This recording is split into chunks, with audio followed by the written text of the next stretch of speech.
Hello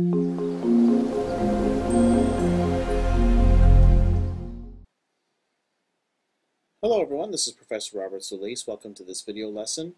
In this particular lab, what you're going to do is to create a program that allows the user to type text. As you can see over here, I typed Robert Solis is a professor at Citrus College. And you'll notice that, if I were to scroll a little bit further down, the next text box displays a coded message in real time. So as the user is typing this, we want to be able to display in real time the coded message. That is, we want to somehow change the original message over here, as you can see, to some coded message over here. And then, of course, over here you have the initial view. All right, now in order to do this, I'm requiring you to use the CHR and also the Ascii functions, that is the character and the Ascii functions, to be able to do the necessary conversion from ASCII to character and then from character to ASCII, because you'll notice over here that these functions are going to be used to change each letter of the original message to an ASCII value that is 10 greater than the original letter. So that's the idea of, over here you'll notice that I typed in the letter R. Well, whatever that ASCII value is, 10 greater than that is going to be this backslash right here. I typed in the letter O, well that's going to be 10 greater than that would be the letter Y, so forth and so on.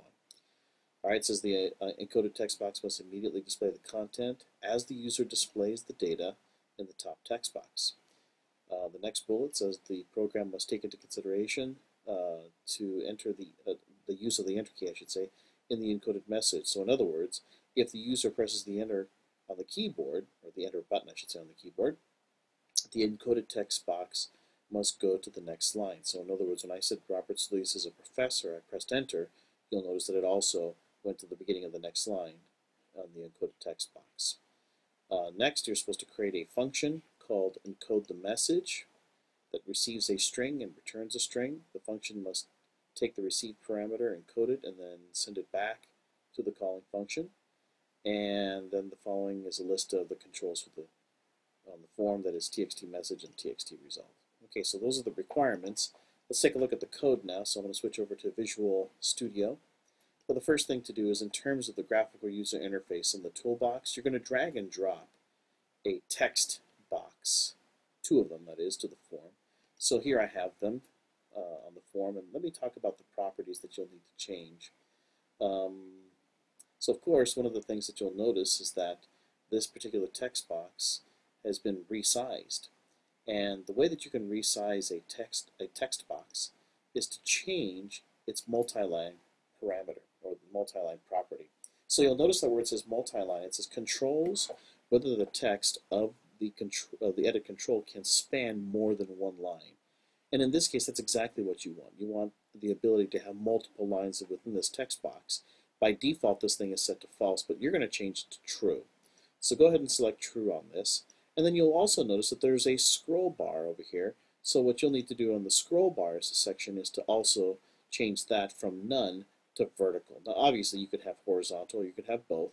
In this case, just go ahead and set it to vertical. And then if you wanted to, you could copy and paste this and put it over here.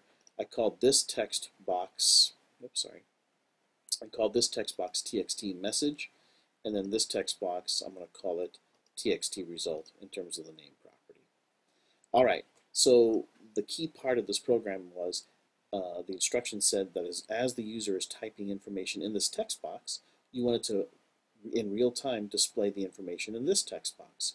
So what I'm going to do is I'm going to double click on this text box, and that automatically takes me into the text changed event for this text box. So txt message underscore text changed. That is, this is the sub that I want to modify when the user is actually changing text. Well, how do we go about doing that? Well, the first thing that I'm going to do is to create a couple of variables. And in these variables, such as counter, because I'm going to go through a loop, and the idea is this. As the user is typing in information, in fact, let me just go ahead and run the program so I can demonstrate this for you. As the user is typing in information, I want to be able to, in real time, go through that entire message, change it, and then display it over here on the bottom encoded text box. So for example, I'm going to type in Robert is a professor. Now you'll notice that as I have been typing, it's displaying the information over here. Let me press enter of computer science. Okay, again, notice that when I pressed enter, it went to the beginning of the next line. Here's what's happening. Let me press enter and type in a key. When I press this key, yes, it appears that it's just displaying the letter K, but really what this is doing is it's scanning all from the first letter. So it scans R and then displays the encoded message down here. It scans the next letter as O, and then it displays the Y. And then it scans the B, and then it converts that B, and so that's going to be the letter L, so forth and so on. Now if I type another letter over here, it starts all over again. It starts the rescan from here, goes through everything, and then displays the results over here. If I press another letter, it rescans from the beginning, goes through this whole process all over again. So even though it looks like it's displaying the text simultaneously, as I type over here, it's displaying the text over here, even though that's what it looks like, what's really happening is it's rescanning from the very beginning and then displaying it. It's just that the computer's so fast, it looks like it's instantaneous. Okay, so that's the approach. Well, in order to do that, I'm going to have to actually have a counter, because I'm going to go through a loop to read every single character in the text box. Well, first of all, I want to make sure that I have cleared the contents of whatever is currently displayed in this TXT result text box, that is this bottom text box. If there's content in it, let's clear it out, because we're going to be displaying new content in it. And so that just simply means setting the TXT result.text property to nothing, so quote, quote, with no space in between. All right, that clears the previous results. Now let's take a look at this part. So the first thing that I want to do is this. Let me determine if there actually is content in this text message text box. And the way that I'll do that is I'll look at the length property. Okay, so let's assume that I have one character in there. Well, if I have one character in there, that means that the length is going to be 1, right? Because there's one character that I've typed. So let's say, for example, I run this program, I type in the letter R. That's one character. So therefore, this value right here that I've just underlined, this txt message.text.length, would be equal to 1. Okay. Now notice what I'm doing. I'm saying 1 minus 1. Okay, whatever that value is, which in this case it's going to be 0. As long as that's greater than or equal to 0, then we're going to do this the rest of the program. Now here's why I'm doing this. What if the user clicks this button, right? Or not this button, rather. What if the user types text and they hit the backspace button? Okay, and they keep on hitting backspace, backspace, backspace when this program is running. For example, let me go ahead and run the program and actually demonstrate this to you. So I type in Robert, and I decide, oh no, that's not what I want to type, so let me get rid of it. So backspace, backspace. Now I'm hitting backspace on my keyboard. I don't know if you can hear it with my microphone, but I'm hitting backspace, and as you can see, nothing's happening to the program. Why is that? How come the program is okay? Well, every time I hit backspace, this sub is executing, and the first thing it's going to do is it's going to say, hey, if there is length in this text box, well, if there's nothing in here, this thing's going to be 0, right? If I hit backspace and removed every single character, what's the length in the text box? 0. Well, what's 0 minus 1? Well, that's obviously going to be -1. So -1, is that greater than or equal to 0? No, it's not. So I think you get the idea here. What I'm doing first is I'm trying to determine, is there any content in here?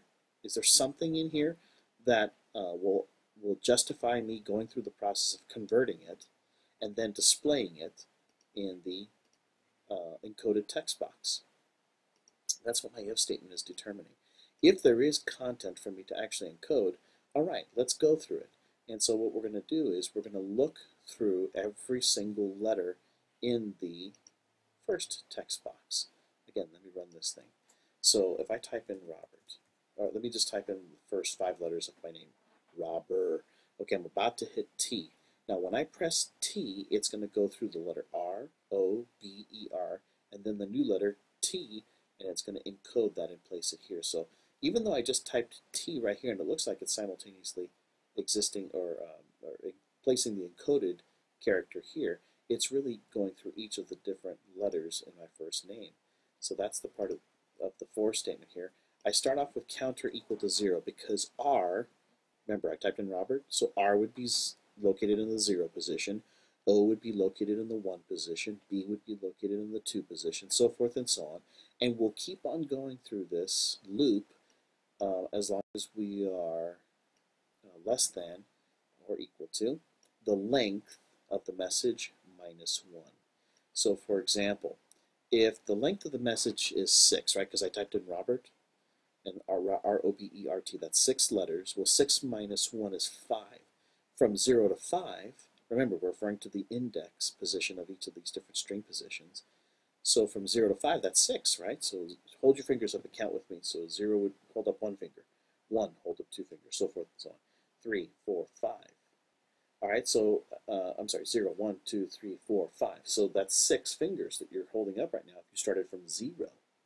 And that's why I had to do the subtraction from 1, because I'm not interested in just the length. I have to remember that I'm starting from 0. So if that's the case, I have to subtract 1 from my overall answer to make sure that I'm focusing correctly on the subscript, which starts at 0. So R would start at 0, O would start at 1, so forth and so on. All right, well, that takes care of the for loop. Well, what is it that we're going to do in the for loop? Now, I placed this temp here. I'm going to explain a little bit later on why I did that, just so I could take a look at the values. This is not going to be part of the code. In fact, when I finish this, I'm going to erase this, and I'm going to erase this. I'm just doing this as a way of, when I troubleshoot, I can show you what this thing actually looks like. Okay, what really happens here is the if statement here. All right, let's talk about what happens when I type in Robert and then I press enter. Now you'll notice that this goes to the beginning of the next line. When I press enter on the keyboard, the question is, what is really happening? Well, what's really happening is 2 different characters have been executed. One is called carriage return, one is called line feed. And in fact, if I were to debug this code, you would see it. Let me go ahead and stop this right here. And let me go ahead and run this thing and type in the letter R. Okay, so we're stopping right here, and as you can see, what does this thing do? It's displaying in the autos that the counter is equal to 0. Okay, so you'll notice over here that it says VBCR. This is a carriage return. This is what a carriage return actually looks like. Let me go ahead and run the code and watch what happens here when I press enter. So I press enter, and again, we're stopping the code over here automatically. And when I stop the code, notice what's going to happen. In fact, if I were to take a look at the code over here, let's go ahead and click step over, and you'll see that temp is equal to 82. Well, what is 82? That's just simply the ASCII value of the first letter, which is R. Right? And so that's what this subscript or the substring is doing. It's just basically saying, hey, back on the form, the user typed in the letter R. What is the ASCII value of that? And so that's going to be equal to 82, as you can see over here on the autos panel. Okay, so remember I pressed enter, right? So let's go ahead and step. We're going to step through this. We're going to go back over here to the, let's see here, let's go back over here to the top. Here we go. So we go back to the for loop, and I pressed enter, right? Well, let's see what that next character looks like. Pressing enter, now you can see all of a sudden it says temp is equal to 13. You may be thinking, what in the world is that? Well, 13 is the ASCII representation of carriage return, VBCR that is. 10 is the ASCII representation of line feed. See, in the old days, when we used to use typewriters, that cylindrical thing that you used to roll the paper on, that was called the carriage. So to return the carriage back to the beginning so that a user could start typing from the far left-hand side of the page, they would have to do what was referred to as a carriage return. But that wouldn't be enough. You would also need to go to the next line underneath the previous line that you just typed. So that was called a line feed. When you press enter on your keyboard, 2 things are happening. You are sending a carriage return and a line feed. And what I'm just doing right now is I'm revealing to you that this 13 right here is actually the first character that is submitted when you press enter. The next one is going to be 10, which is line feed, and I'll show you that. Now in this case, I have some additional code. We're going to talk about this in just a second here. Let me just go back to next here. All right, so we're about to obtain the next character. I already explained the 13. Watch this. Now when I click step over, now notice that the 10 appears. And you may be wondering, what is the ASCII value 10? Well, that's line feed. So the two characters you must remember are carriage return, which is VBCR, and line feed, which is VBLF. Okay, that's what those two are. Now notice over here for new line, you know what VB new line really is? In fact, look at this. It's got two of these little squares. Well, guess what? This first one represents carriage return. This one represents line feed. Because that's exactly what going to a new line means. When you press enter on your keyboard, two things are happening. You're returning the carriage, and you're going to the next line, so that means line feed. So carriage return, which is 13, line feed, which is 10. All right, let me go ahead and stop the code. So I really don't need this. Let me put a comment on this and a comment on this. I really don't need those now. I was just wanting to demonstrate those. Let me see, get rid of that break. There we go. I just wanted to demonstrate that when you press enter on the keyboard, what's really happening is you are sending a VBCR and also a VBCR, LF, I should say, carriage return and line feed. Okay, well, what I need to do then is if I have detected a carriage return, that's what this statement does. What I'm doing is I'm going to the txt message text box, specifically looking at the text, and I'm going to use the substring function. What the substring function does is it says, let's take a look at one of these characters in a string of characters. And in this case, I'm going to take a look at the character starting at counter, only 1 in length. So counter, as you can see, is going to start at 0, 1, 2, 3. So remember, if I typed in the name Robert, counter 0 refers to R, 1 refers to O, 2 refers to B, 3 refers to E of my first name. Okay, so forth and so on. So this is just going to keep on changing. What I'm doing here is I'm saying if at the current character that we're looking at, if that is equal to VBCR, if that is equal to the carriage return, because I'm wanting to determine if I have detected that the user had pressed enter. If that's the case, then what I'm going to do is I'm going to take the old value of txt result, and I'm going to concatenate, and in this context, this is just simply the concatenation operator. I could have done this as well. I could have typed in the concatenation operator. That's fine. I'm either overloading the plus symbol or using the concatenation operator. It really doesn't matter, so I'll just leave it as it was before. And I'm going to take the old text, and I'm going to now send a VB new line to the text result text box. That's this guy down here, this one right here. So how do I, as I'm typing data over here, and if I pressed enter, well, we want to reflect going to the beginning of the next line down over here. How do I do that? Take the old value of txt result, which again is this bottom text box. Take that old value, we concatenate a VB new line, which basically is the same thing as if pressing the enter button, right? Goes to the beginning of the next line, which is the same thing as a carriage return and a line feed.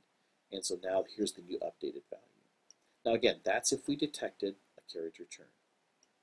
All right, now I'm telling you that anytime you press enter, you will always get a carriage return followed up with a line feed. So this next statement right here says, hey, if you have detected that the next character is a line feed, then don't do anything, because we've already handled going to the next line. Here is how we handled it. We detected the CR, or that is the carriage return. How did we detect it? We said, hey, is that character that you're currently looking at, is that equal to a carriage return? If it is, go to the beginning of the next line. Then I'm going to handle the next character, which I know is going to be an LF, that is a line feed. And if it's a line feed, notice that I have a comment here. It says don't do anything, because the carriage return, that is VBCR, has already been detected, and I've already dealt with that. That is to go to the beginning of the next line for this guy down here. Okay, then I have an else clause. So if everything else has failed, then this just simply means take the new letter that you're currently looking at and encode it. Well, how am I going to do that? Well, what I'm going to do is I'm going to take, again, here's the result down here, right? So I'm taking the old value of the result, and then I'm going to take a look at the new letter that we need to consider, and I'm going to send it to a function called Encode This Message. So take the new letter, and I'll show you how this works specifically. Just consider the general parts of what this is doing. This is really saying take the new letter that the user just typed in, encode it, and then send back what its encoded message is, and then concatenate that with what already exists in the text box and update the text box. That's what this thing does. So let's take a look at the encode the message function. So let me go back all the way to the top, and what I did was I typed in function, encode this function, and then within parentheses, I'm going to send this function a parameter. And that parameter is going to be treated as a string. Notice I'm sending it by val, which means I'm sending a copy of it. Now, after I do that, what's expected to be returned? A string, namely the string after it's been converted. All right, well, I'm going to go ahead and declare a variable called ASCII value. That's going to be equal, or that's going to be declared as an integer. And I'm going to use the ASCII function. Now, remember what the ASCII function does, as you can see from the pop-up. It says it returns an integer value representing the character code corresponding to a character. So in other words, what I'm going to do is this. When I call this function, I'm going to give it a character. I'm going to take that character and I'm going to convert it to its ASCII function. So for example, the letter A, I've forgotten in all honesty what the ASCII value of the letter A is, but let's just say it's 97. Okay, so I'm going to send it to the letter A. This thing is going to convert it to 97. I'm going to add 10 more, so it's going to make it 107. So this thing is going to be equal to its ASCII value plus 10. Now, why did I do that? Well, remember what the requirement was. If I go down over here, you'll see that it says that in terms of the encoding, this statement right here, it's going to change this thing to an ASCII value that is 10 greater than the original letter. So in other words, if I typed in the letter A over here, let me count with my fingers, A, B, C, D, E, F, G, H, I, J. Okay, so in this case, A should change to J. So if I typed in O, M, N, O, P, Q, R, S, T, U, V. Okay, so in this case, actually, I think I did that backwards. I think it should be U. Let me go back over here and double check. If I typed in the letter O, it should be Y, it says right over here. Right? If I typed in B, it should be L. Let's see if that's true. So if I type in B, so it's C, D, E, F, G, H, I, J, K, L. Yeah, so starting from B, the next letter would be C, so I'm holding up one finger now. The next letter would be D, I'm holding up two fingers now, so forth and so on. E, F, G, H, I, J, K, L. Okay, so I'm holding up 10 fingers, and my 10th finger is the letter L, and that makes sense because this B right here is now going to be this L, as you can see over here, so forth and so on. So again, it's referring to the Ascii table, and if you look online, or if you just look at your textbook, it gives you an Ascii table. In fact, I can just look live right now. Give me a second here, I'll show you. All I have to do is just basically do a Google search. I can just type in Ascii table. Oops. Okay, so I can click on this hyperlink, and that's going to take me to a website, and we can take a look at the Ascii characters. Here we go. All right, so in this case, the letter A, if I type in the letter R, I should say. So if I type in the letter R, that's going to be, yeah, that's fine. If I type in the letter R, that's going to be 52.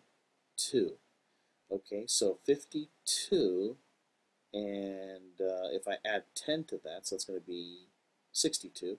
So let's see, what's 10 greater than this? All right, so here's R. 1, 2, 3, 4, 5, 6, 7, 8, 9, 10. Here it is. It's the backslash. And again, if I go back over here to my handout, you'll notice that when I type in the letter R, a backslash appeared here. What happens when I type in the letter O? Okay, I have to go 10 greater than that, so let's look at letter O. Here it is. Here's the letter O. All right, so let's count 10 more than that. So this would be 1, 2, 3, 4, 5, 6, 7, 8, 9, 10. So the letter Y should display, and sure enough, there's the letter Y. And if you do that for all these different characters, this is what you're going to get. You could come back over here to the Ascii character table and just simply count 10 more to get that appropriate value that's supposed to be displayed.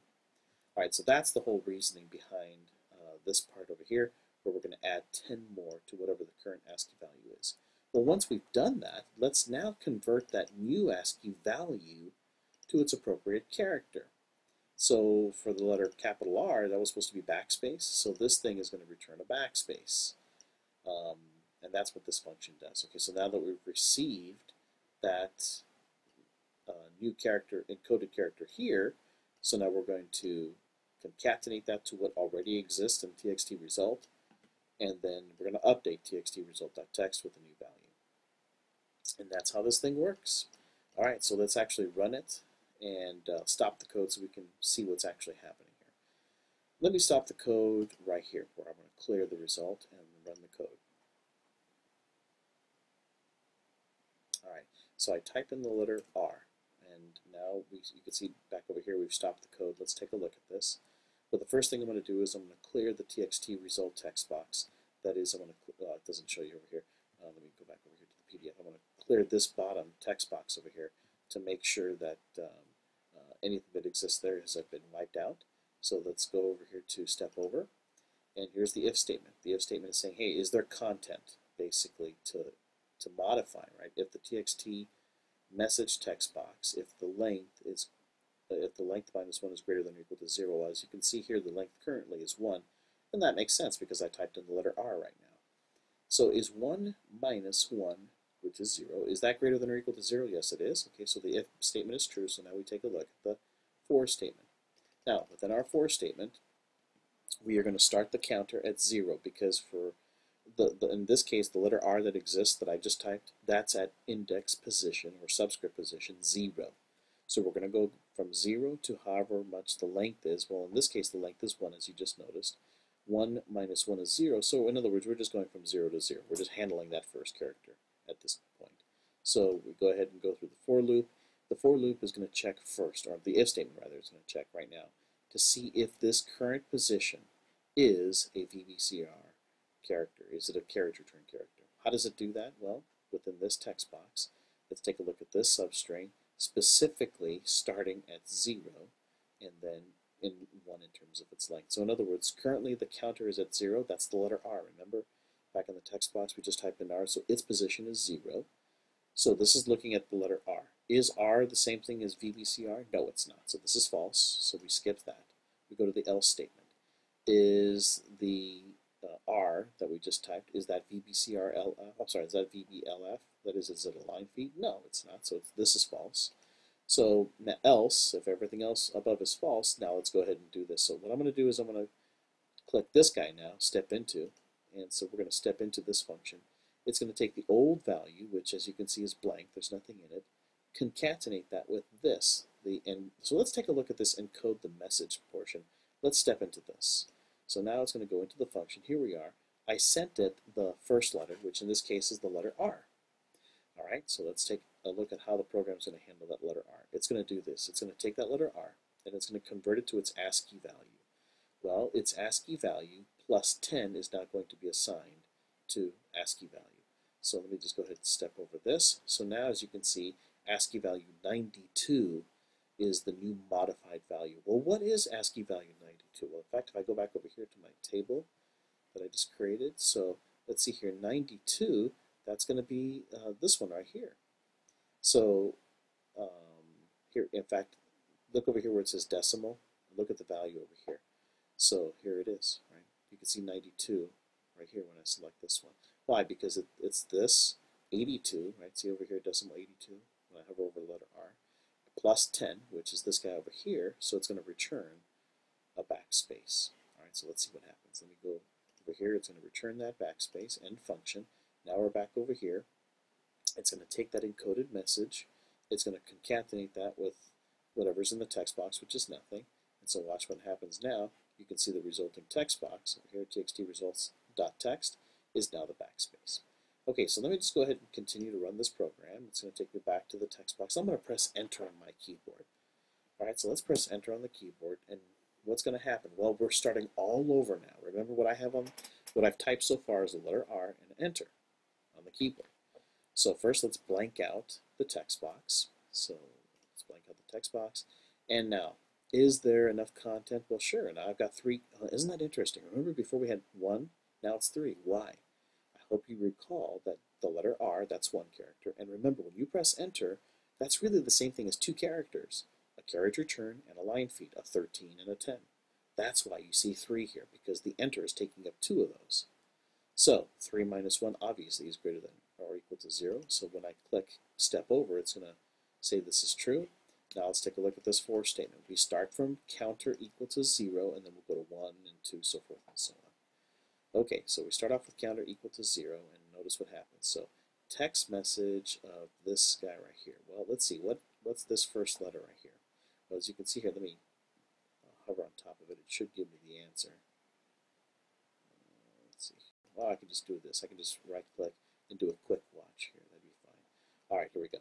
So if I do a quick watch, you'll see that txt_message.text.substring counter, comma 1, which is basically saying, hey, what is the 0 character? What is the 0 character within your string? Well, that's just the letter R. All right, so it's the letter R. Is R equal to VBCRLF? No, it isn't. This is false. So we go over here. We're asking again the question, is R, which is basically what this is R equal to VBLF? That is line feed. Again, no, it's not. R is R. It's not line feed. So we go over here to the else statement. We take whatever currently exists in the text box, which is blank, and we are going to concatenate encode the message. Okay, so I'm just going to go ahead and skip over this. I'm not going to go through this function. I already did last time, so we can see how it works. So now I go back over here to the beginning of the next loop, and now notice what happens over here. Counter is equal to 1 now. It was 0, now it's equal to 1. All right, with it's equal to 1, now let's see what happens over here. Let me highlight this, and let's do a quick watch. And you can see here that counter is equal to this. Well, remember, now it doesn't say this here. That's not really good of Visual Studio. It doesn't show you what this is, but remember I told you that when you press enter, that the first character is carriage return, the next one's line feed. So I know from experience what this is. This square in this context right now is referring to carriage return. So it's going to ask, is carriage return equal to VBCR? Yep, it is. So watch what happens now. Is this true? Okay, so now let's take that text box, which is currently equal to backspace, and let's concatenate a line feed to that. So when I execute this, now notice what txt result is equal to. It's got a, well, in fact, I can do this here. I can take a look at it in terms of a text visualizer, and you can see here that the cursor, if I click down here, the cursor is actually blinking down here because we've actually pressed enter because we sent out a VB new line. That's how we were able to display that. Okay, so let me go ahead and just kind of step over, go through the next for loop. And so now counter is equal to 2. Well, what is this going to be equal to now? What is the next character? Remember, it's VBCR, and the next one is going to be LF, and I'll just prove it to you by doing a quick watch. Oops. Let me select all of this, right click, and then we'll do a quick watch, and sure enough, this square right here is the next part of the enter button, which is line feed. So is this going to be false? Yeah, it's not carriage return. Is this going to be true? Yeah, it is, because it's line feed. So in this case, it doesn't do anything, and it's going to go to the next if statement, and then we'll finish with the sub. And so now we go back over here to our coded message application. And I can keep on doing this. I can keep on typing in characters, and in fact, let me just go ahead and take off this break, go back to the program. I can keep typing in characters. Whoops. Let me just continue. Here we go. I can keep on typing characters, press enter, type in some more characters, enter, enter, enter, so forth and so on. And I can even backspace, as you can see here. I can backspace, and the program works just fine. So Robert Solis, enter. Kristen Lynn, enter. Joshua James, enter, so forth and so on, right? Everything that I type is now going to be encoded in real time. So that's a cool little program, and this is a very, very simple way of trying to encode the text by just taking 10, but kind of gives you an idea of how it is that you can encode a message. Now there's obviously a much more advanced ways that you can do that. It's just a really fun way of describing several things, how you can use the ASCII and character within a function to return that encoded message. And it also gives you a little bit more experience in terms of how to use the text changed event for a particular text box. All right, so that's it. This is Professor Robert Solis. I hope this video lesson has been helpful. Have a good day, and we'll see you next time.